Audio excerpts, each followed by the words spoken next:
Hello नमस्कार प्यारे साथियों, एक बार फिर से स्वागत है आप सभी का हमारे इस ऑनलाइन स्टडी प्लेटफॉर्म पर। आज हम पढ़ेंगे कंडक्टर, सेमीकंडक्टर एंड इंसुलेटर के एमसीक्यू के बारे में। इससे पहले हम जो है 3 चैप्टर कंप्लीट कर चुके हैं अपने एमसीक्यू सीरीज के। कौन कौन सा? सबसे पहले हमने पढ़ा था चार्ज एंड स्टैटिक इलेक्ट्रिसिटी, फिर सेफ्टी एंड हेल्थ वाला चैप्टर किया था, और उसके बाद बेसिक इलेक्ट्रिसिटी वाला चैप्टर हमने पढ़ा था। और आज हम पढ़ेंगे कंडक्टर, सेमीकंडक्टर एंड इंसुलेटर के बारे में। ठीक है, थ्योरी क्लास जो है अपनी हर एक चैप्टर की कंप्लीट हो चुकी है। अगर आपने अभी तक थ्योरी क्लास नहीं देखी हमारी, तो हमारे इस चैनल पर सभी चैप्टर की चैप्टर वाइज थ्योरी क्लासेस पड़ी हुई हैं, तो आप सबसे पहले उन्हें देख लीजिए। और मेरा यही मानना है कि अगर आपने अभी तक थ्योरी क्लास नहीं देखी है तो पहले आप थ्योरी क्लास ही देखिए।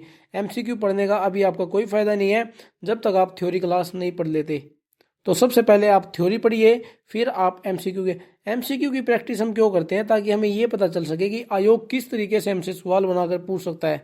लेकिन थ्योरी की इसलिए हम पढ़ते हैं, हमें ये जानकारी हो कि इसकी कंडक्टर होता क्या है, सेमीकंडक्टर क्या होता है और इंसुलेटर क्या होता है।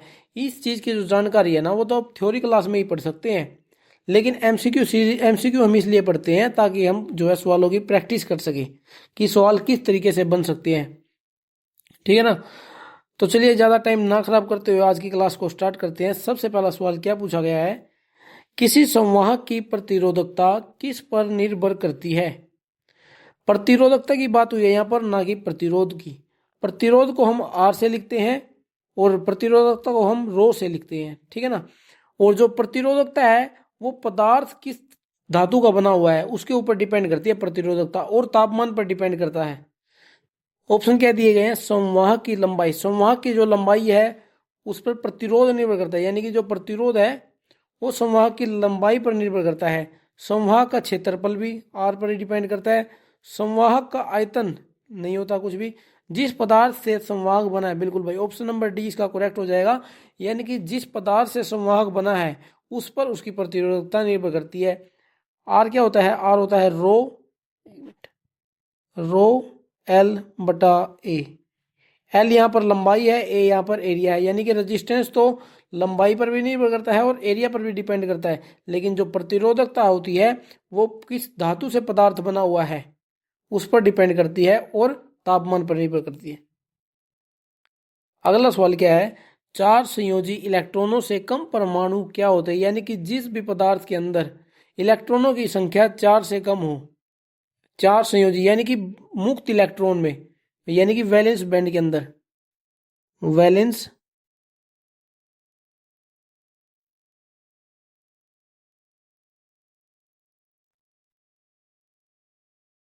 यानी कि जो वैलेंस बैंड होता है, वैलेंस बैंड के अंदर 4 से कम जो इलेक्ट्रॉन होते हैं वो उसे हम क्या कहते हैं? क्या उसे हम चालक कहते हैं, अर्धचालक कहते हैं, या अचालक, या फिर चालक और अर्धचालक दोनों कहते हैं? देखिए भाई, इसका मैं आपको बताता हूँ। जिस भी पदार्थ के बाह्य कक्षा में 4 से कम इलेक्ट्रॉन होते हैं, इलेक्ट्रॉन की संख्या जो है अगर 4 से कम है तो उसे हम कहते हैं चालक। ठीक है? और जिसके अंदर इलेक्ट्रॉन की संख्या जो है 4 होती है उसे कहते हैं हम अर्धचालक। और जिसके अंदर हम इलेक्ट्रॉन की संख्या 8 हो जाती है उसे हम अचालक यानी कि विद्युत रोधी कहते हैं। इस बात का आपको ध्यान रखना है। और यहाँ पर पूछा गया है चार संयोजी इलेक्ट्रॉनों से कम परमाणु क्या होते हैं? वो होते हैं चालक। और चार अगर ये कहता कि 4, तो हम कह देते अर्धचालक। और अगर ये बताता हमें 8 इलेक्ट्रॉन होते हैं बाहर की कक्षा में, यानी कि मुक्त इलेक्ट्रॉन जो है अगर 8 होते तो हम कहते अचालक है, यानी कि विद्युत रोधी होता है वो, विद्युत रोधक। तो इसका ऑप्शन नंबर ए सही हो जाएगा। अगले सवाल पर चलते हैं। एक कंडक्टर में विद्युत करंट प्रवाह किसके प्रवाह के कारण होता है? यानी कि जो करंट है किसी कंडक्टर के अंदर किसके कारण चलता है? तो ध्यान रखना, इलेक्ट्रॉन के कारण। कोई भी जो कंडक्टर है उसके अंदर मुक्त जो इलेक्ट्रॉन होते हैं उनके कारण उसके अंदर विद्युत करंट का प्रवाह होता है। और एक बात और आपको ध्यान रखनी है, अगर विद्युत धारा जो है इस दिशा में जा रही है तो इलेक्ट्रॉन का प्रवाह जो है उसकी विपरीत दिशा में होता है। ठीक है? अगर आई इस तरफ जा रही है तो इलेक्ट्रॉन जो है उसकी विपरीत दिशा में जाते हैं। अगला सवाल क्या है? चालक का वह गुण जिससे इसमें धारा का प्रवाह होता है। यानी कि कोई भी चालक है उसके अंदर जो सुगमता है कौन प्रदान करता है? क्या वो रेजिस्टेंस होता है? नहीं, रेजिस्टेंस जो है धारा के प्रवाह का विरोध करता है। कंडक्टेंस, बिल्कुल भाई, जो कंडक्टेंस है वो धारा के प्रवाह में जो है सुगमता प्रदान करता है किसी भी चालक के अंदर। और कोई भी जो चालक है उसके अंदर कंडक्टेंस यानी कि चालकता ज्यादा से ज्यादा होनी चाहिए, रिलक्टेंस नहीं, इंडक्टेंस नहीं भाई। तो इसका ऑप्शन नंबर बी करेक्ट हो जाएगा। अगला सवाल क्या है, कॉपर सबसे आम तौर पर इस्तेमाल होने वाला कंडक्टर है क्योंकि, यानी कि कॉपर के अंदर क्या विशेषताएं हैं जो उसका इस्तेमाल सबसे ज्यादा होता है। इसमें उच्च चालकता होती है, बिल्कुल भाई उच्च चालकता होती है कॉपर के अंदर। इससे फाइन वायर बनाया जा सकता है, बिल्कुल फाइन वायर यानी कि पतला तार बनाया जा सकता है, जिसे हम कहते हैं तन्य धातु। तन्य यानी कि कॉपर जो है तन्य धातु होती है। सबसे जो अधिक तन्य होता है वो सोना होता है, यानी कि सोने की तार जो है सबसे पतली हम बना सकते हैं। सबसे अधिक तने की बात अगर आपसे पूछे तो उसका जो है सोना होगा। यह सिल्वर से सस्ता है, बिल्कुल भाई ये सिल्वर से तो सस्ता होता है। इसमें शरण के प्रति उच्च प्रतिरोध है, बिल्कुल भाई, जो यानी कि जो लीकेज होता है, लीकेज इसके अंदर सबसे कम होता है। जो इसका मार्ग है उसी मार्ग पर इसके अंदर करंट चलता है, इधर उधर नहीं जाता है। तो ऑप्शन नंबर ई इसका करेक्ट हो जाएगा। ये सभी जो गुण हैं कॉपर के अंदर होते हैं। सबसे अधिक जो चालकता वो किसकी होती है, सबसे अधिक चालकता होती है सिल्वर की यानी कि चांदी की। लेकिन चांदी जो है सबसे बहुत महंगी धातु होती है, इसलिए हम उसका प्रयोग नगण्य ही होता है, यानी कि जो विद्युत के कामों में नगण्य प्रयोग करते हैं हम चांदी का, बहुत ही कम।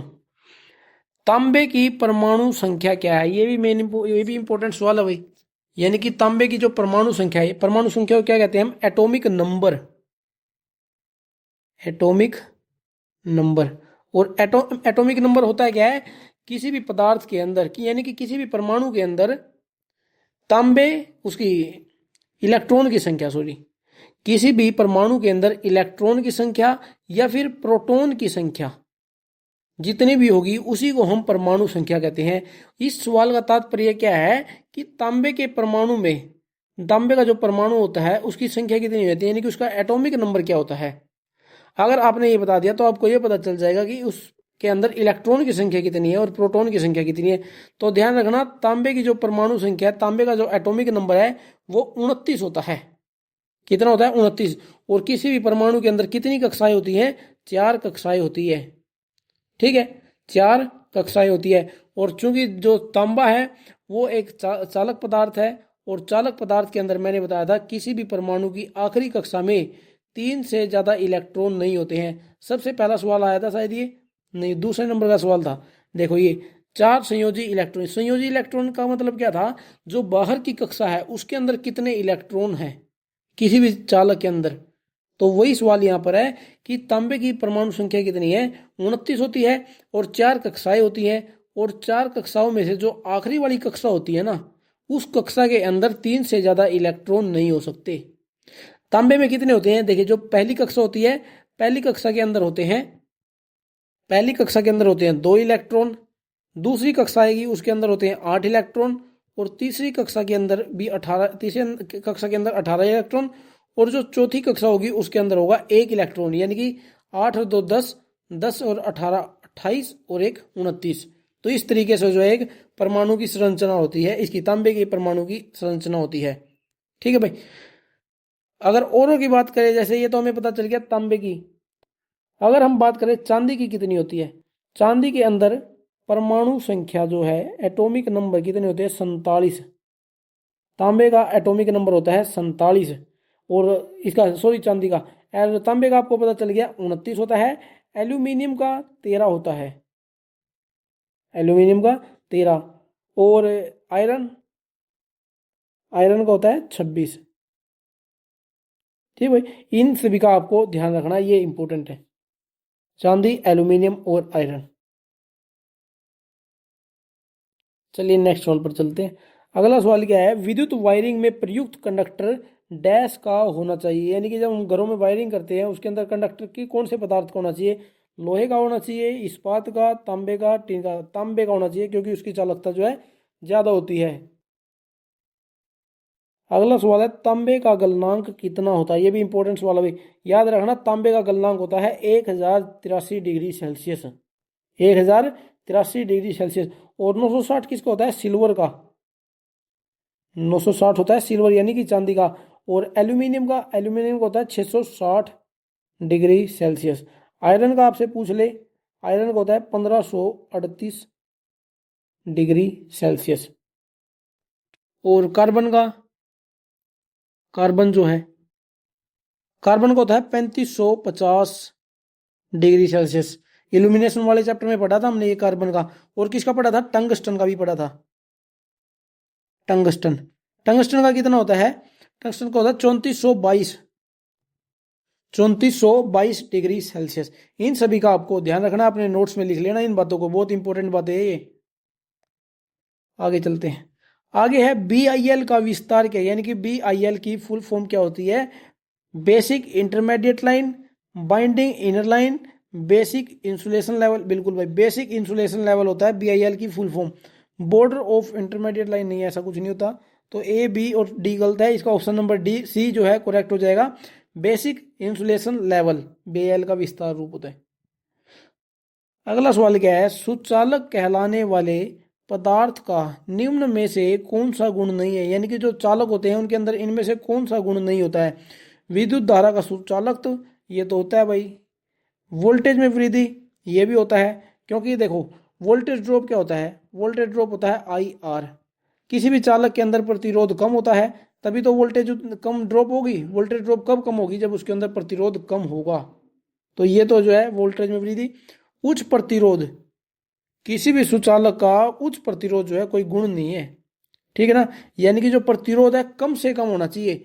विद्युत के उपयोग में वृद्धि, बिल्कुल भाई, अगर सुचालक का कम प्रतिरोध है, उसके अंदर अच्छी चालकता है, तब उसका प्रयोग ज्यादा करते हैं। तो इसका ऑप्शन नंबर C जो है करेक्ट हो जाएगा। ऑप्शन नंबर C इसका करेक्ट हो जाएगा। उच्च प्रतिरोध जो है किसी भी सुचालक का गुण नहीं है। अगला सवाल क्या है? यदि तांबे की प्रतिरोधकता 1 है तो तांबे को एल्यूमिनियम से तुलना करने पर संबंधित प्रतिरोधकता क्या होगी? यहां पर बात हो रही है प्रतिरोधकता की, ना कि चालकता की। यदि तांबे की प्रतिरोधकता जो है 1 है तो तांबे को एल्यूमिनियम से तुलना करने पर संबंधित प्रतिरोधकता क्या होगी? सॉरी, यहाँ पर जो है प्रतिरोधकता की बात हो रही है, ना कि चालकता की। तो एक बात आपको ध्यान रखना, अगर तांबे की प्रतिरोधकता 1 है तो एल्यूमिनियम की जो प्रतिरोधकता ना वो 1.6 हो जाएगी, ना कि चालकता, ठीक है ना। प्रतिरोधकता 1.6 हो जाएगी, ठीक है। इस बात का आपको ध्यान रखना, यानी कि कॉपर का प्रतिरोध अगर 10 ओम है तो एल्यूमिनियम का जो प्रतिरोध है वो 16 ओम हो जाएगा, उसी प्रकार के चालक का, ठीक है ना। तो ऑप्शन नंबर B जो है इसका करेक्ट हो जाएगा। यदि तांबे की प्रतिरोधकता 1 है तो एल्यूमिनियम की प्रतिरोधकता 1.6 हो जाएगी। अगला सवाल क्या है? कौन धातु सर्वोत्तम चालक है पर अत्यंत कीमती है? सबसे अच्छा चालक कौन सा है? सबसे अच्छा चालक होता है चांदी। उसके बाद कौन सा होता है? उसके बाद होता है कॉपर, यानी कि तांबा। उसके बाद सोना, फिर होता है एल्यूमिनियम, ठीक है ना। ये फिर आगे चलता रहता है। तो सबसे ज्यादा कौन सा सर्वोत्तम चालक कौन सा है? चांदी है। तो ऑप्शन नंबर जो है इसका D करेक्ट हो जाएगा। यानी कि चांदी जो है सर्वोत्तम चालक है, पर यह बहुत कीमती है। कीमती सोना भी है लेकिन वो सर्वोत्तम चालक नहीं है, तो इसलिए इसको ऑप्शन नंबर D करेक्ट होगा। अगला सवाल क्या है? सभी अच्छे कंडक्टरों में उच्च होता है, यानी कि जो अच्छे कंडक्टर होते हैं उनमें के अंदर क्या उच्च होता है? प्रतिरोध है? नहीं भाई, प्रतिरोधक तो उच्च होता ही नहीं है उसके अंदर। सुचालकता, बिल्कुल सुचालकता होती है भाई। विद्युत सुचालकता ऑप्शन में दिया गया है, विद्युत सुचालकता। तो हमें ऑप्शन नंबर C को करेक्ट करना पड़ेगा, क्योंकि इसके अंदर मेंशन कर दिया है विद्युत की सुचालकता जो है सबसे ज्यादा होती है। अगर विद्युत सुचालकता नहीं लिखता हो तो ऑप्शन बी जो है वो भी करेक्ट हो सकता था, सुचालकता। लेकिन उसने मेंशन कर दिया है कि विद्युत की सुचालकता ज्यादा होती है, अच्छी होती है। अगला ऑप्शन क्या है? विद्युतीय और उसमें सुचालकता ही नहीं, उसमें ये गलत है, उसमें सुचालकता जो है ज्यादा नहीं होती है। धारिता नहीं, तो इसका ऑप्शन नंबर C करेक्ट हो जाएगा, विद्युत सुचालकता उच्च होती है। अगला सवाल क्या है? निम्नलिखित में से कौन सा विद्युत चालक नहीं है? इन चारों में से कौन सा जो है चालक नहीं है? एल्यूमिनियम चालक होता है, कॉपर भी चालक होता है, सिल्वर भी चालक होता है, लेकिन जो प्लास्टिक है वो कुचालक होता है। प्लास्टिक जो है कुचालक पदार्थ होता है, उसके अंदर से करंट को नहीं गुजार सकते हम। अगला सवाल क्या है? निम्नलिखित में से कौन सा विद्युत का कमजोर चालक है? कमजोर चालक कौन सा है? एल्यूमिनियम, तांबा, चांदी, शुद्ध पानी। बिल्कुल ऑप्शन नंबर D इसका करेक्ट हो जाएगा, यानी कि आसुत जल जो होता है, आसुत जल जो होता है वो विद्युत रोधी होता है। इंग्लिश में इसे कहते हैं डिस्टिल्ड वाटर। Distilled water. आसुत जल जो बरसाती का पानी होता है, जो बारिश का पानी होता है, वो कैसा जल होता है? वो आसुत जल होता है। ये नहीं कि जैसे बारिश स्टार्ट हुई वो तभी आसुत जल आएगा। आसमान से तो आसुत जल आता है, लेकिन जो वायुमंडल के अंदर जो अशुद्धियां हैं, जो धूल के कण होते हैं, वो पहले नीचे गिरते हैं उस वर्षा के द्वारा, ठीक है ना, उस बारिश के द्वारा। इसलिए जो शुरुआत का जो पानी नीचे आएगा वो आसुत जल नहीं होता है बारिश के द्वारा। लेकिन 1 या 2 घंटे के बाद जो पानी आता है वर्षा का, तो वो आसुत जल होता है। इस बात का आपको ध्यान रखना है। आसुत जल जो है इंसुलेटर यानी कि विद्युत रोधी होता है, कुचालक होता है। अगला सवाल क्या है? निम्नलिखित में से कौन सा विद्युत धारा का सुचालक है? विद्युत धारा का सुचालक बालू रेत नहीं, विद्युत सुचालक नहीं है। प्लास्टिक भी सुचालक नहीं है। नल का पानी है भाई। नल का पानी एक सुचालक होता है, क्योंकि वो उसके अंदर अशुद्धियां मिली होती है और नल के पानी के अंदर मुक्त इलेक्ट्रॉन होते हैं। कांच विद्युत रोधी है। तो इनमें से कौन सा एक सुचालक है? नल का पानी जो है एक सुचालक पदार्थ है, सुचालक वो है, ठीक है, नल का पानी, क्योंकि उसके अंदर मुक्त इलेक्ट्रॉन होते हैं जिसके कारण उसके अंदर विद्युत धारा गुजर जाती है। लेकिन जो आसुत जल होता है ना, आसुत जल के अंदर मुक्त इलेक्ट्रॉन नहीं होते हैं। अगला सवाल क्या है? आजकल चालक के रूप में खूब प्रयोग की जाने वाली सस्ती धातु कौन सी है? सस्ती धातु लिखिए इन्होंने, देखो भाई। ऐसे तो चांदी भी एक सुचालक पदार्थ है, लेकिन क्या है यहाँ पर सस्ता मेंशन किया है इन्होंने कि चीप, और ज्यादा प्रयोग भी होती है। तांबा है, एल्यूमिनियम है, तांबा मिश्र धातु है। इनमें से जो सबसे सस्ती है वो होती है एल्यूमिनियम। सबसे सस्ता एल्यूमिनियम होता है, और इसका इस्तेमाल आजकल ज्यादा हो रहा है। जैसे जो ओवरहेड की लाइनें होती है, आपने देखी होगी। आप अब जो है कॉपर की लाइनें आपको देखने को नहीं मिलती होगी। पहले होती थी कॉपर की लाइनें, लेकिन अब जो है आपको कॉपर की लाइनें देखने को नहीं मिलती। अब जो है ACSR कंडक्टर देखने को मिलता है, यानी कि एल्यूमिनियम कंडक्टर स्टील रेनफोर्स्ड। उसके अंदर एल्यूमिनियम धातु होती है, जिसके कारण जो है वो सस्ता भी पड़ता है, इसलिए उसका ज्यादा प्रयोग होता है। अगला सवाल क्या है? तांबे की तुलना में एल्यूमिनियम के किस गुण धर्म का अधिक मान होता है? यानी कि तांबे की तुलना हम एल्यूमिनियम से कर रहे हैं, ठीक है। यानी कि एल्यूमिनियम के अंदर इन चारों में से क्या ज्यादा होता है? क्या उसके अंदर उष्मीय चालकता यानी कि थर्मल कंडक्टिविटी ज्यादा होती है? क्या विद्युत प्रतिरोधकता ज्यादा होती है? विशिष्ट गुरुत्व या फिर गलनांक ज्यादा होता है? गलनांक तो नहीं हो सकता, क्योंकि गलनांक हमने देखा कॉपर का होता है 1083 डिग्री सेल्सियस, और एल्यूमिनियम का होता है 660 डिग्री सेल्सियस। तो ऑप्शन नंबर डी तो गलत हो गया। विशिष्ट गुरुत्व ये भी नहीं है यार, ठीक है ना। अगला क्या ऑप्शन है? ऊष्मीय चालकता यानी कि थर्मल कंडक्टिविटी भी जो है तांबे के अंदर ज्यादा होती है। विद्युत प्रतिरोधकता ये ज्यादा होती है भाई। विद्युत प्रतिरोधकता, सॉरी, इसका ऑप्शन नंबर ए गलत हो गया। तो इसकी विद्युत चालकता जो है वो, सॉरी, विद्युत चालकता जो है किसकी? तांबे की ज्यादा होती है। और प्रतिरोधकता किसकी ज्यादा होती है? प्रतिरोधकता ज्यादा होती है एल्यूमिनियम की। इस बात का आपको ध्यान रखना है। ऑप्शन नंबर बी इसका करेक्ट हो जाएगा। तांबे की तुलना अगर एल्यूमिनियम से करी जाए, तो एल्यूमिनियम के अंदर कौन सा गुणधर्म इसमें सबसे ज्यादा होता है? विद्युत प्रतिरोधकता जो है ज्यादा होता है। और जो उसमें चालकता ना, जो थर्मल कंडक्टिविटी है, वो कॉपर के अंदर ज्यादा होती है। इसलिए उसका इस्तेमाल ना गीजर के अंदर भी करते हैं हम। गीजर के अंदर किसका यूज करते हैं? कॉपर का इस्तेमाल हम करते हैं। जो अंदर का टैंक होता है उसके अंदर लगा होता है कॉपर। शुद्ध पानी किसका एक उदाहरण है? शुद्ध पानी यानी कि आशुद्ध जल, डिस्टिल्ड वाटर की बात करिए। चालक वो है नहीं, विद्युत रोधी होता है भाई। जो अशुद्ध जल होता है वो विद्युत रोधी होता है, यानी कि उसके अंदर मुक्त इलेक्ट्रॉन नहीं होते हैं। रेडिएटर नहीं, अर्धचालक ये होता नहीं है। तो कौन सा होता है? शुद्ध पानी क्या होता है? विद्युत रोधी होता है। अगले सवाल क्या है? ठोस चालक के मुकाबले लचकदार चालक का फायदा क्या है? जो ठोस चालक होते हैं, ठोस चालकों को मोड़ना तोड़ना क्या है?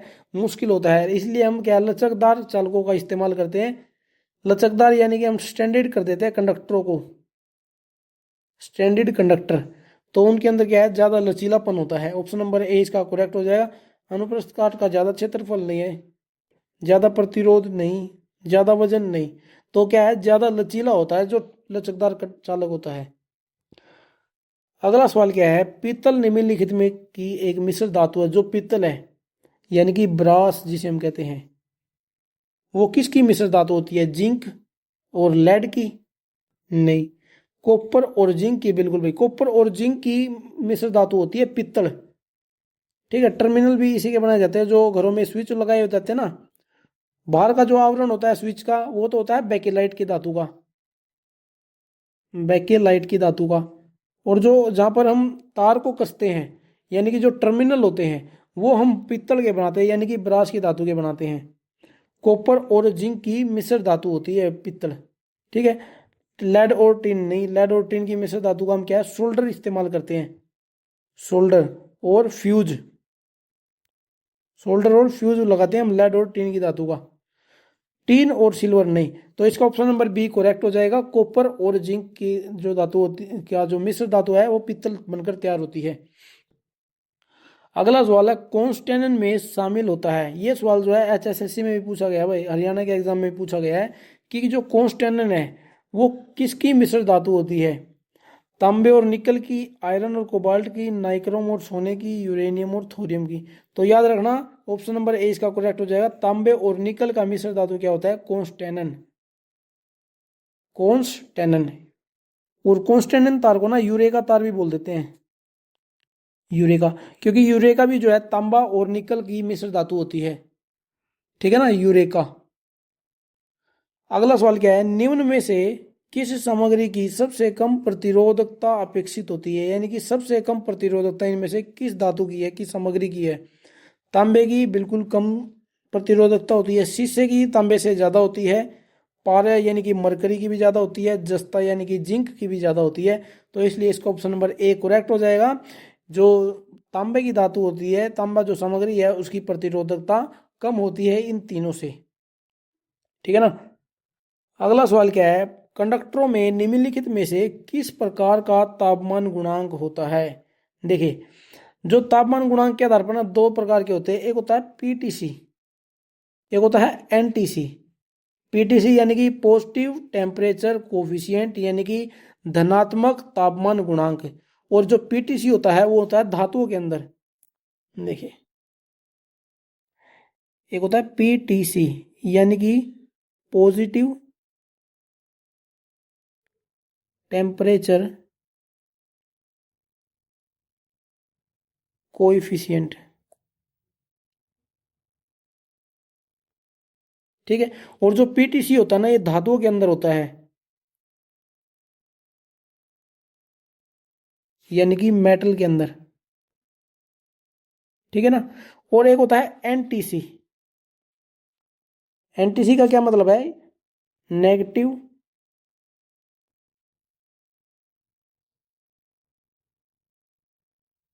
Temperature coefficient.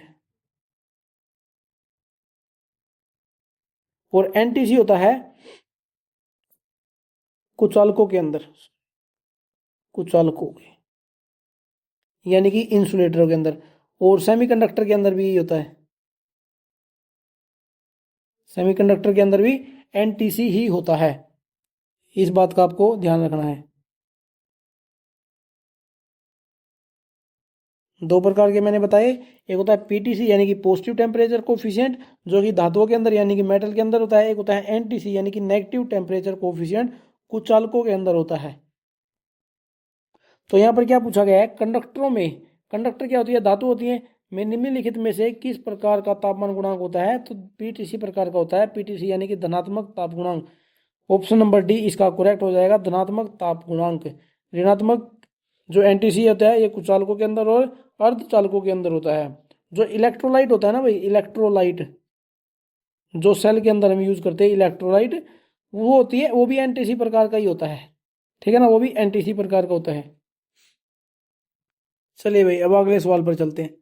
अगला सवाल क्या है, संवाहक पदार्थ की तुलना में विंशवाहक पदार्थ में डैश होता है। विंशवाहक यानी कि इंसुलेटर पदार्थ, यानी कि अगर हम संवाहक पदार्थ की तुलना करें विंशवाहक पदार्थ में क्या क्या ज्यादा होता है, उच्च प्रतिरोधकता होती है विंशवाहक पदार्थ में यानी कि इंसुलेटर में, बिल्कुल भाई।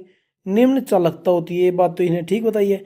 निम्न प्रतिरोधकता होती है, नहीं, इंसुलेटरों के अंदर तो प्रतिरोधकता ज्यादा होती है, ऑप्शन नंबर बी तो पहले ही गलत हो गया। निम्न प्रतिरोधकता ये भी गलत हो गया। उच्च चालकता नहीं होती है, निम्न चालकता होती है इंसुलेटर के अंदर। तो ऑप्शन नंबर ए इसका करेक्ट हो जाएगा। संवाहक के अंदर उच्च प्रतिरोधक, इसके विंश वाहक के अंदर उच्च प्रतिरोधकता होती है और निम्न चालकता होती है। अगले सवाल पर चलते हैं। अगला सवाल क्या है, कंडक्टर्स की बंडलिंग मुख्य रूप से किस लिए की जाती है? याद रखना, इसके करते हैं प्रतिघात को कम करने के लिए, यानी कि एक्सएल होता है जो एक्ससी होता है, उसको कम करने के लिए जो है हम कंडक्टर की बंडलिंग करते हैं, प्रतिघात को कम करने के लिए। और एक बात और ध्यान रखनी है, बंडलिंग करने से हम कोरोना लॉस को भी कम करते हैं। कोरोना लॉस अलग से चैप्टर बनाया हुआ है मैंने, उसको थ्योरी आपको पढ़ाई हुई है, कोरोना एंड स्किन इफेक्ट की, जिसके अंदर मैंने प्रोक्सीमिटी इफेक्ट भी बताया हुआ है। ठीक है ना, वो क्लास आप देख लेना, आपको समझ आ जाएगा कोरोना लॉस क्या होता है। तो कंडक्टर की बंडलिंग किस लिए की जाती है? मुख्य रूप से प्रतिघात को कम करने के लिए की जाती है। अगर इंडक्टिव रिएक्टेंस होता है तो उसको एक्सएल से लिख देते हैं, और कंडक्टिव रिएक्टेंस होता है तो एक्ससी से हम उसे लिख देते हैं रिएक्टेंस। रिएक्टेंस क्या होता है? प्रतिघात होता है। प्रतिघात को अधिक करने के लिए नहीं, कम करने के लिए। रेडियो व्यक्तीकरण को नहीं, ज़्यादा थोड़ी करेंगे रेडियो व्यक्तीकरण को कम करने नहीं भाई, कोरोना इफेक्ट के कारण होता है भाई ये रेडियो इंटरफेरेंस भी, कोरोना के कारण ही होता है रेडियो इंटरफेरेंस। अगला सवाल क्या है, निम्नलिखित में से कौन सा पदार्थ के माध्यम से बिजली के प्रवाह को रोक सकता है? या क्या कहा इसने सवाल में, कौन सा जो पदार्थ के माध्यम से बिजली के प्रवाह को रोक सकता है? क्या वो विद्युत सामग्री होती है, क्या गैस है, या रोधक सामग्री है, ठोस पदार्थ? जो रोधक सामग्री यानी कि जो प्रतिरोधकता होती है, किसी भी पदार्थ की प्रतिरोधकता जो होती है वो उसके अंदर से करंट के गुजरने का विरोध करती है, यानी कि बिजली के प्रवाह को रोकता है प्रतिरोधक। ठीक है ना। अगला सवाल क्या है, निम्न में से कौन सी रोधक सामग्री के लिए एक आवश्यकता है? यानी कि रोधक सामग्री जो होती है उनके लिए इसमें से कौन सा जो है अच्छा गुण बताया गया है? इसका विशिष्ट प्रतिरोध उच्च होता है, ये बात तो बिल्कुल ठीक है भाई, जो रोधक सामग्री होती है उसका विशिष्ट प्रतिरोध उच्च होना चाहिए। इसका परावैद्युत यानी कि जो डाइलेक्ट्रिक स्ट्रेंथ होती है बल कम होना चाहिए। नहीं भाई, डाइलेक्ट्रिक स्ट्रेंथ जो होती है ना, डाइलेक्ट्रिक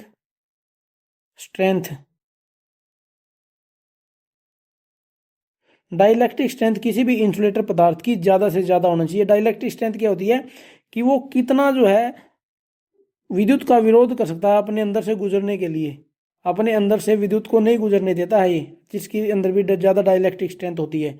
ये किसी भी पदार्थ का एक गुण होता है डाइलेक्ट्रिक, जिसे हम कहते हैं पराविद्युत। इसका विशिष्ट प्रतिरोध कम होना चाहिए, नहीं प्रतिरोध ज्यादा होना चाहिए। इसका पराविद्युत बल शून्य होना चाहिए, नहीं डाइलेक्ट्रिक स्ट्रेंथ जो है हाई होनी चाहिए किसी भी इंसुलेटर पदार्थ की।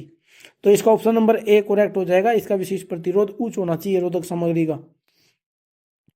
अगला सवाल क्या है, पराविद्युत बल किसका तात्विक गुणधर्म है? अभी आपको बताया ये क्या है, कुचालकों का होता है, यानी कि अवरोधकों का। पराविद्युत का बल जो है, डाइलेक्ट्रिक फोर्स जो होता है वो किसका गुणधर्म है? वो है अवरोधकों का, इंसुलेटरों का। सुचालकों के अंदर की कोई डाइलेक्ट्रिक स्ट्रेंथ नहीं होती है क्योंकि उसके अंदर से करंट गुजरती है। अर्धचालकों की भी कोई डाइलेक्ट्रिक स्ट्रेंथ नहीं होती है। सुपर कंडक्टर तो कंडक्टर ही होते हैं, यानी कि जिनके अंदर ज्यादा चालकता होती है उन्हें कहते हैं सुपर कंडक्टर्स। अगला सवाल है, अच्छे कुचालक पदार्थ में निम्न में से कौन सा गुण होना चाहिए? जो अच्छे कुचालक पदार्थ होते हैं उनके अंदर कौन सा गुण होना चाहिए? उच्च विद्युत शोषण गुण, न्यून परावैद्युत शक्ति, नहीं डाइलेक्ट्रिक स्ट्रेंथ जो है हाई होनी चाहिए, उच्च बंधक वोल्टता बिल्कुल, उच्च चालन शक्ति नहीं, चालन शक्ति जो है निम्न होनी चाहिए, होनी ही नहीं चाहिए चालन शक्ति। तो इसका ना ऑप्शन नंबर सी करेक्ट होगा। ए जो है ज्यादा फिट नहीं बैठ रहा, उच्च विद्युत शोषण गुण नहीं, ऐसा कुछ नहीं है। जो उच्च बंधक वोल्टता का क्या मतलब है, यानी कि हाई ब्रेक डाउन वोल्टेज। कोई भी जो कुचालक पदार्थ होता है उसके अंदर जो ब्रेकडाउन वोल्टेज है वो हाई होनी चाहिए। इसका क्या मतलब है ब्रेकडाउन वोल्टेज का, कि कोई भी जो कुचालक पदार्थ है वो कितना अपने अंदर से विद्युत को रोकने में सक्षम है। यानी कि हाई ब्रेकडाउन वोल्टेज का ये मतलब बनता है कि जब ज्यादा वोल्टेज देंगे ना, बहुत ज्यादा वोल्टेज देंगे, तब जब वो कुचालक पदार्थ ब्रेकडाउन होगा तब उसके अंदर से हम करंट को गुजार सकते हैं, बहुत ही हाई वोल्टेज पर। इसलिए हाई ब्रेकडाउन वोल्टेज होनी चाहिए, यानी कि कोई भी ऐसा कुचालक पदार्थ नहीं होना चाहिए कि कम वोल्टेज दे उसके अंदर और वो ब्रेकडाउन हो जाए, उसके अंदर से करंट गुजर जाए। इसलिए हाई ब्रेकडाउन वोल्टेज होनी चाहिए कोई भी कुचालक पदार्थ की। अगला सवाल है, चीनी मिट्टी एक क्या है? चीनी मिट्टी क्या है? जिसे हम पोर्सलिन बोलते हैं। चीनी मिट्टी को ना पोर्सलिन भी बोलते हैं। तो चीनी मिट्टी क्या है? एक विद्युत रोधक होता है, सुपर कंडक्टर नहीं होता, सेमी कंडक्टर भी नहीं होता, विंस वाहक बिल्कुल नहीं। ऑप्शन नंबर सी इसका करेक्ट हो जाएगा। चीनी मिट्टी एक इंसुलेटर पदार्थ होता है। केवी प्रति एमएम में बेकेलाइट की डाइलेक्ट्रिक सामर्थ्य कितनी होती है? देखिए, जो केवी प्रति एमएम होती है वो किसकी इकाई होती है? वो होती है पराविद्युत सामर्थ्य, यानी कि डाइलेक्ट्रिक स्ट्रेंथ को हम किस में डिनोट करते हैं? केवी प्रति एमएम में करते हैं।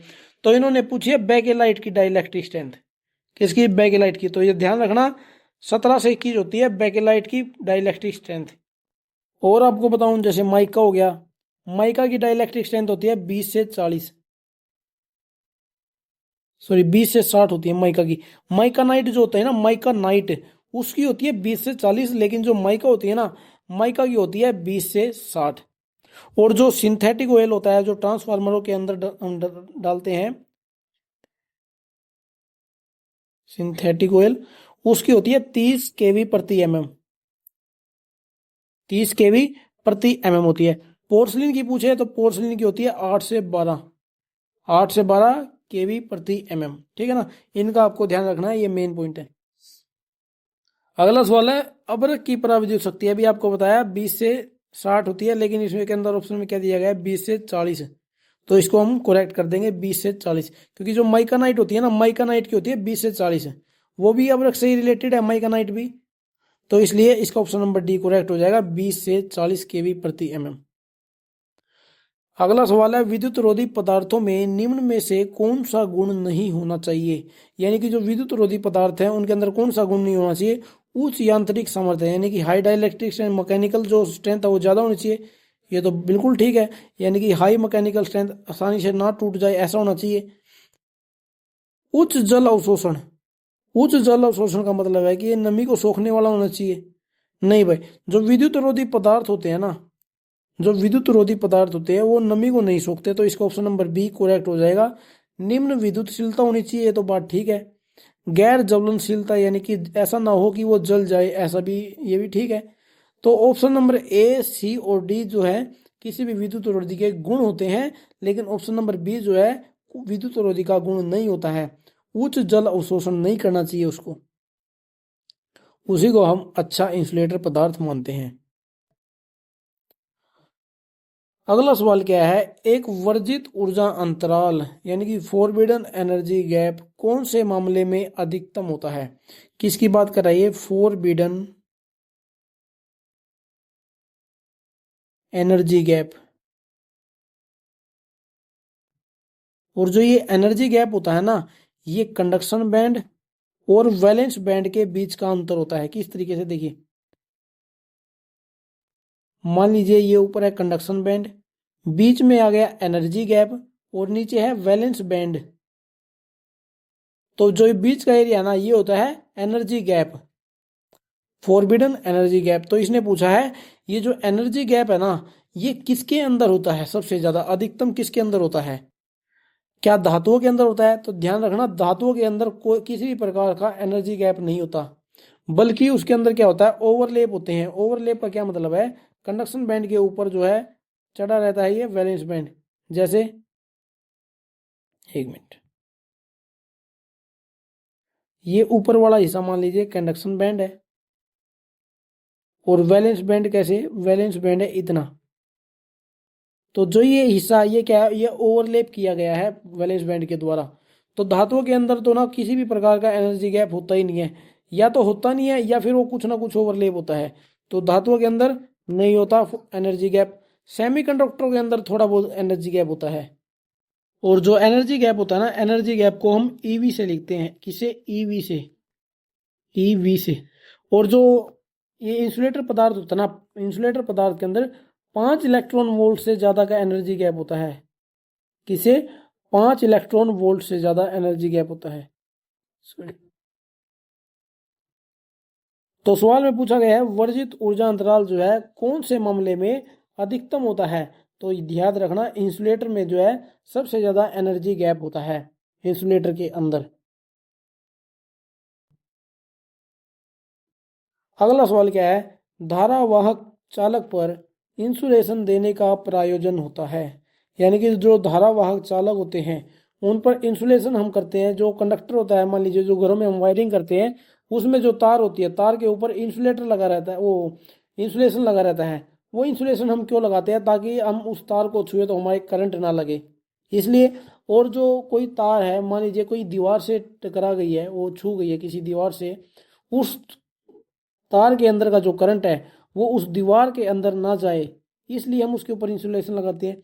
तो ऑप्शन में क्या दिया गया है, धारा का लीकेज रोकना। बिल्कुल भाई, धारा का लीकेज रुकता है उससे, क्योंकि अगर कोई तार है वो दीवार से छू गई तो तार जो करंट है वो दीवार के अंदर गुजरने लग जाएगा, यानी कि करंट का लीकेज होना स्टार्ट हो जाएगा। उसको रोकने के लिए हम उसके ऊपर इंसुलेशन लगाते हैं। बिजली के झटकों से बचना, ये भी ठीक है, यानी कि जब हम उस तार को छू ले तो हमें करंट ना लगे। तो इसका ऑप्शन नंबर सी जो है करेक्ट हो जाएगा, ए और बी दोनों। अगला सवाल क्या है, निम्नलिखित में से कौन सी एक ठोस इंसुलेटिंग सामग्री होती है। इंसुलेटिंग सामग्री कैसी, ठोस। पानी, पानी तो लिक्विड होता है भाई, इसे ये तो गलत हो गया। और पानी तो वैसे भी वो हो गया, चालक पदार्थ हो गया, चालक सामग्री होती है पानी, तो पानी के अंदर से करंट गुजर सकता है। रबड़, रबड़ एक इंसुलेटिंग पदार्थ और वो ठोस भी होता है, तो ऑप्शन नंबर 20 का करेक्ट हो जाएगा। और ऑप्शन देख लेते हैं, तांबे की तार तो एक चालक पदार्थ है। शीशा यानी ग्रेफाइट जो है ना सेमीकंडक्टर में आता भाई, सेमी, ये क्योंकि ये ना एक कार्बन का ये एक रूप होता है। ग्रेफाइट जो है कार्बन का एक रूप होता है, और कार्बन को ना हम सेमीकंडक्टर की कैटेगरी में मानते हैं। क्योंकि जो कार्बन होता है ना उसके अंदर जो तापमान गुणांक होता है वो एनटीसी प्रकार का तापमान गुणांक होता है कार्बन के अंदर। यानी कि अगर तापमान बढ़ रहा है तो उसकी चालकता जो है वो कम हो जाती है, यानी कि प्रतिरोधकता बढ़ती रहती है तापमान बढ़ने के साथ कार्बन के अंदर, इसलिए हम उसे ना सेमीकंडक्टर की कैटेगरी में मानते हैं। तो इसका ऑप्शन नंबर एक ही ऑप्शन बचा है जिसके अंदर इसने इंसुलेटिंग पदार्थ की बात बताई है, जैसे बी रबड़ हो गया। रबड़ ही इसने एक इंसुलेटिंग पदार्थ दिया इन चारों में से, तो अपने आप ही वो सही हो जाएगा। और अगला सवाल क्या है, आमतौर पर लचीले और हल्के होते हैं। आमतौर पर लचीले और हल्के होते हैं, कौन से जो इंसुलेटर हैं वो लचीले और हल्के होते हैं, ये पूछा इसने सवाल में। गैस इंसुलेटर, तरल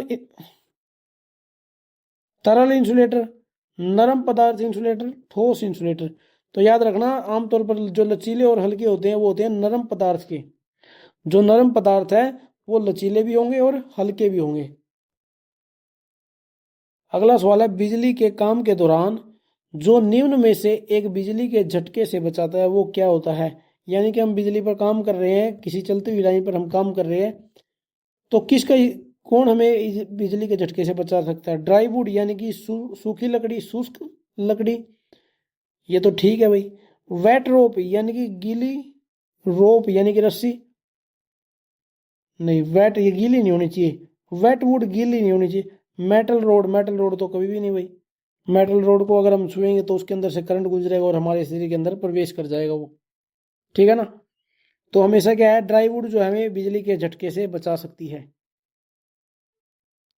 अगला सवाल है, निम्नलिखित में से कौन सी गैस इंसुलेटर बड़ी विद्युत मशीनों में शीतलन के रूप में उपयोग की जाती है। यानी कि वो कौन सी गैस होती है, इंसुलेटेड गैस होती है जो बड़ी बड़ी मशीनों के अंदर शीतलन का काम करती है। तो ध्यान रखना, जो हाइड्रोजन गैस होती है वो बहुत तेजी से ठंडी होती है, बहुत जल्दी जो है मशीनों को ठंडा कर देती है हाइड्रोजन गैस, इसलिए हम हाइड्रोजन गैस का इस्तेमाल करते हैं शीतलन के लिए। अगला सवाल है, दिए गए विकल्पों में से किस पदार्थ में उच्च विद्युत प्रतिरोध होता है। इन चारों में से किसके अंदर प्रतिरोध जो है सबसे ज्यादा होता है। अभ्रक, चांदी के अंदर तो चालकता होती है, उसके अंदर तो प्रतिरोध बहुत कम होता है। मैग्नीन, मैग्नीन कर लेना है, मैग्नीन जो धातु होती है उसके अंदर प्रतिरोध तो ज्यादा होता है, लेकिन फिर भी ना वो एक चालक पदार्थ माना जाता है। और कौन सी, मैग्नीन जो धातु होती है ये चालक पदार्थ माना जाता है, हालांकि इसका जो प्रतिरोध है वो बहुत हाई होता है। और मैग्नीन का ना जो तापमान गुणांक है वो बहुत ही कम होता है। मैग्नीन धातु का तापमान गुणांक बहुत ही कम होता है।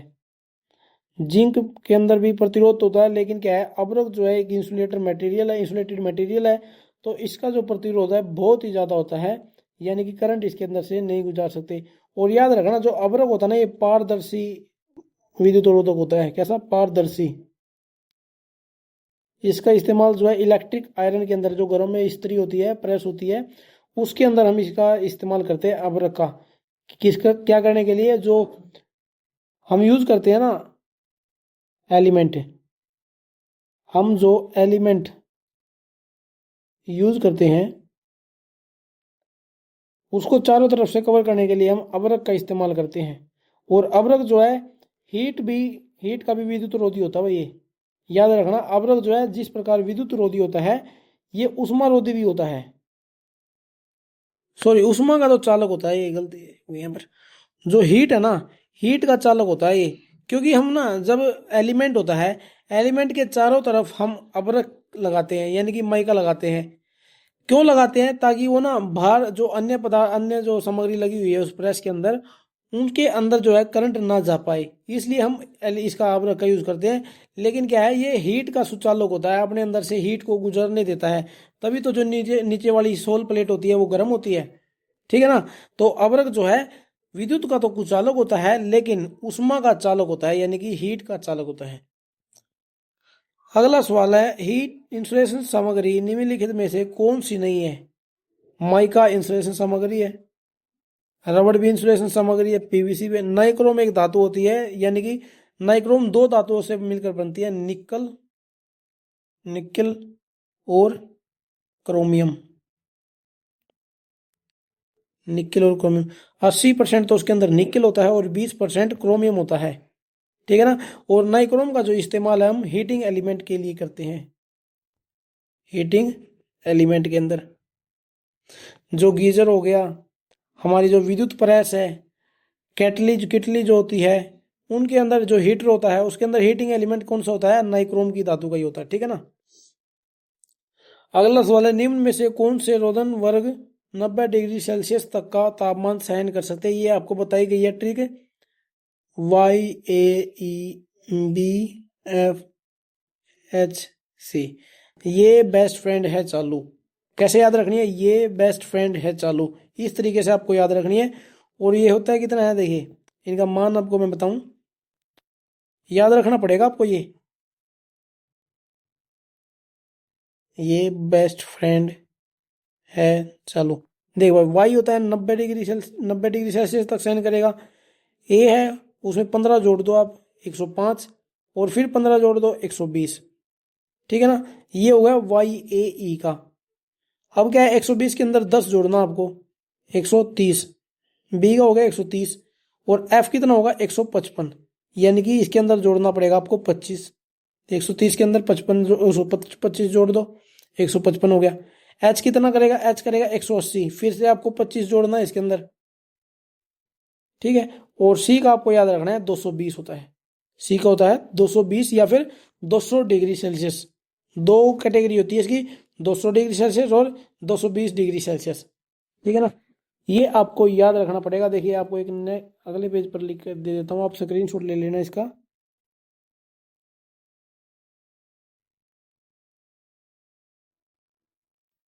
वाई 90, ए 105, यानी कि 15 जोड़ना है, फिर 105 के अंदर 15 जोड़ दो, यानी कि 120। फिर बी कितना? 130, यानी कि आपको 10 जोड़ना है।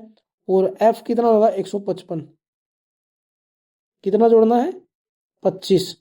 और एच में 180, फिर 25 जोड़ दो 155 में। और सी का आपको याद रखना है, सी में होता है 200 डिग्री सेल्सियस और 220, और एक 250 भी होता है इसके अंदर, 250 डिग्री सेल्सियस भी होता है। इसका स्क्रीनशॉट ले लीजिए। यही बेस्ट फ्रेंड है चालू, इस तरीके से आपको इसको याद रखनी है ट्रिक को।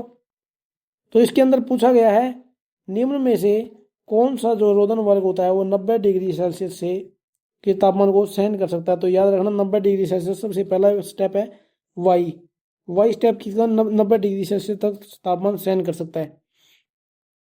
अगला सवाल है, वाई विद्युत रोधन तापमान सहन कर सकता है? अभी आपको बताया वाई जो है 90 डिग्री सेल्सियस सहन कर सकता है।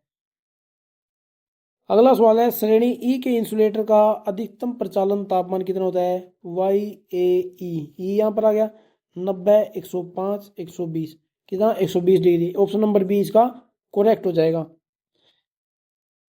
वर्ग एच रोधन के तापमान की सीमा क्या है? Y A E B F H. Y 90, 15 जोड़ दिया 105, 15 जोड़ दिया 120, 10 जोड़ दिया 130, 25 जोड़ दिया 155, 25 जोड़ दिया 180, यानी कि 180 डिग्री सेल्सियस होता है एच के अंदर। एच क्या हो गया? 180। और आपको बता दूं, हर एक जितने भी एग्जाम हुए ना, चाहे सेंटर के एग्जाम हुए चाहे स्टेट के अंदर एग्जाम हुए, हर एग्जाम के अंदर सवाल आता है यहाँ से, इसलिए इस ट्रिक को आपको याद रखना पड़ेगा। ठीक है, जितनी ज्यादा प्रैक्टिस करोगे उतना जल्दी आपको इसका याद हो जाएगा ये। अगला सवाल है, क्लास ए के इंसुलेशन के लिए अधिकतम कितने तापमान की वो सहन कर सकता है? ए कितना कहाँ पर है? 105।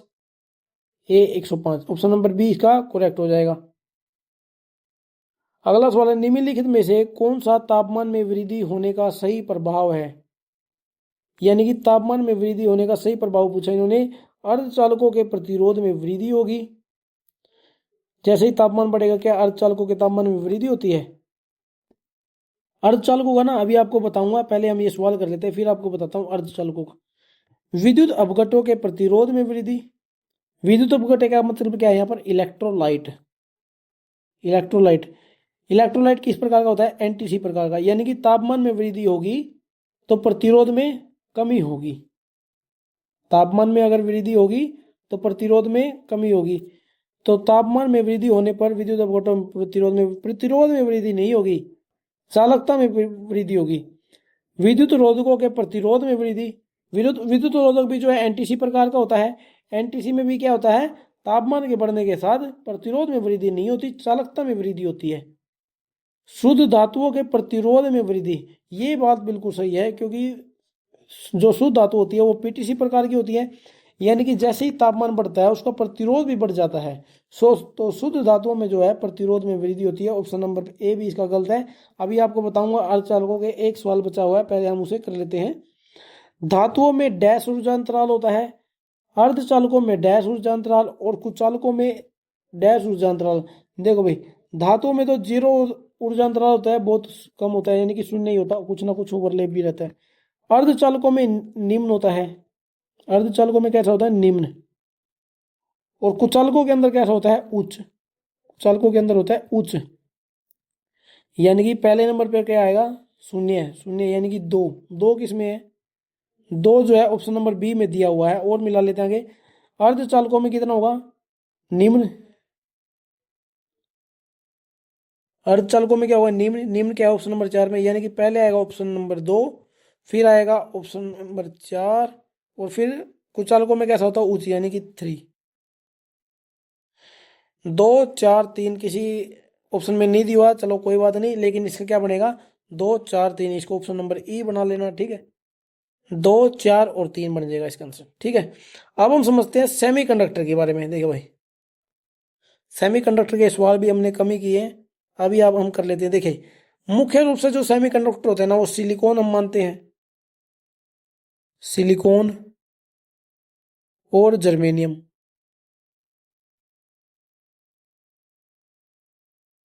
जो सिलिकॉन का परमाणु क्रमांक होता है, एटॉमिक नंबर होता है, वो होता है 14, और जर्मेनियम का एटॉमिक नंबर होता है 32, यानी कि 32। ठीक है, इन बात का आपको ध्यान रखना है। और जो सेमीकंडक्टर होते हैं ना, वो कमरे के तापमान पर तो एक प्रतिरोधक के रूप में कार्य करते हैं, सॉरी सुचालक के रूप में। ठीक है ना, जो अगर मान लीजिए जो कमरे का तापमान होगा ना, कमरे के तापमान पर करते हैं वो चालक की भांति कार्य। और जो परम शून्य तापमान होता है उस पर वो करते हैं कुचालक की भांति कार्य। यानी कि हम सिलिकॉन की क्या डेफिनेशन बनेगी, यानी कि वे पदार्थ जो भिन्न भिन्न परिस्थितियों में अपने स्वाभाविक गुण को त्याग कर देते हैं, यानी कि जो उनका स्वाभाविक गुण है ना उसको त्याग कर देते हैं तापमान के हिसाब से। अगर तापमान बढ़ गया तो वो चालक बन गए, अगर तापमान घटा दिया तो वो कुचालक बन गए। यानी कि अपना जो स्वाभाविक गुण है ना उसको त्याग कर देते हैं और दूसरे के गुण को ग्रहण कर लेते हैं। जैसे कुचालक होता है, तापमान बढ़ा दिया तो चालक का गुण ग्रहण कर लिया उसने। चालक है, तापमान क्या है, कम कर दिया तो कुचालक के गुण को ग्रहण कर लिया। तो ये सेमीकंडक्टर क्या बनेंगे? वे पदार्थ जो भिन्न भिन्न परिस्थितियों में अपने जो स्वाभाविक गुण को त्याग कर देते हैं और दूसरे के गुण को ग्रहण कर लेते हैं, उन्हें हम कहते हैं सेमीकंडक्टर।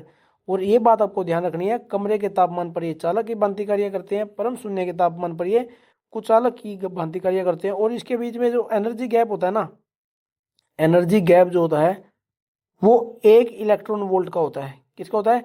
1 इलेक्ट्रॉन वोल्ट का होता है। इस बात का आपको ध्यान रखना है। ये थी सेमीकंडक्टर के बारे में भी हमने बात कर ली है। तो दोस्तों आज की क्लास में हमने लगभग 50 के आसपास जो है एमसीक्यू कंप्लीट कर लिए इस चैप्टर के, ठीक है ना।